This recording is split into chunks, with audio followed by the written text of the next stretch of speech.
साथियों नमस्कार, मेरा नाम आनंद है। आप महाखबर देख रहे हैं। बिहार में चुनाव की तारीखों का ऐलान हो चुका है।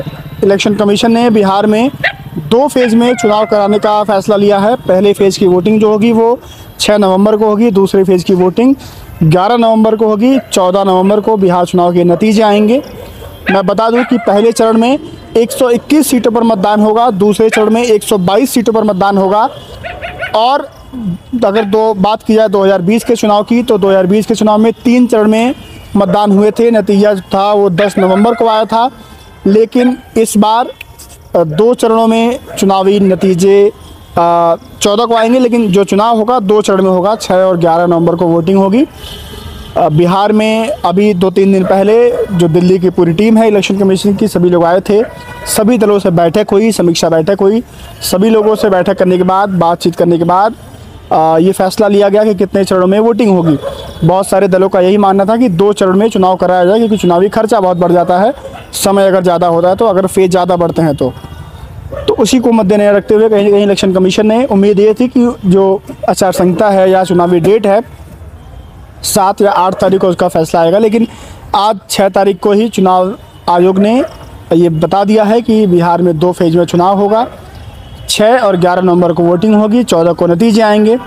उसके पहले बता दें कि अभी सभी पार्टियों में, सभी दलों में अभी महागठबंधन जो है, इंडिया अलायंस की बात करें या एनडीए अलायंस की बात करें, अभी जो दोनों में जो दल हैं, अलग अलग दल हैं, अभी सीटों का बंटवारा नहीं हो पाया है। चाहे बीजेपी की बात करें, बीजेपी, जेडीयू, चिराग पासवान की जो पार्टी है, उसके बाद जीतन राम मांझी की जो पार्टी है, हम तमाम जो उनके दल हैं, अभी सीटों का बंटवारा नहीं है। वहाँ भी उठा पटक चल रही है कि कौन कितनी सीटों पर लड़ेगा। सबकी मांग ज़्यादा है, कम है।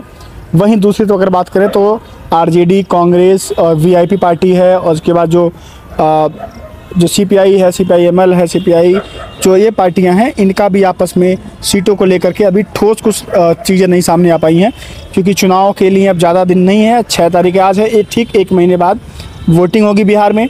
तो देखना ये होगा कि इस बार कौन सा दल सरकार बना रहा है। उसके लिए हम लोग अब बिहार के अलग अलग विधानसभा वाइज निकलेंगे, लोगों से बातचीत करेंगे। आपको पता है, हम लोग आप लोगों को लगातार तस्वीरें दिखा रहे हैं।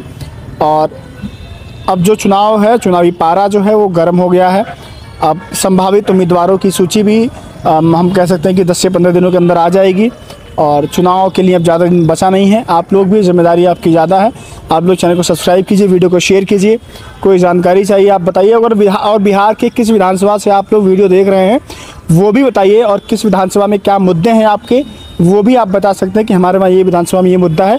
हम लोग वहाँ पर आएँगे। आप कमेंट सेक्शन में अपना नाम और अपना पता वहाँ पर छोड़ सकते हैं। हम लोग आपसे वहाँ पर आकर के मिलेंगे और आपकी विधानसभा की जो भी खबरें होंगी हम आपको दिखाएंगे। बहरहाल अभी की खबर यही थी कि बिहार में 2 चरणों में चुनाव होगा और 14 नवंबर को नतीजे आएंगे। उसको लेकर के जो चुनाव आयोग था, बहुत सारी चीज़ों को उन्होंने बताया है। लगभग 3.5 करोड़ के आसपास महिला मतदाता हैं इस बार बिहार में, और 3 करोड़ 90-94 लाख के आसपास पुरुष मतदाता हैं, और जो 14 लाख हैं वो नए वोटर इस बार जुड़े हैं। 7 करोड़ 20 या 10 लाख के आसपास जो वोटर हैं इस बार वोट करेंगे बिहार चुनाव में। वो इस बार वोट करके बिहार के अगले मुख्यमंत्री कौन होंगे, कौन सा दल है जो सत्ता में आएगा, उसका भी फैसला करेंगे। आप लोग हमसे जुड़ जाइए। कोई भी सवाल होगा आप पूछिएगा हमसे। फ़िलहाल के लिए नमस्कार।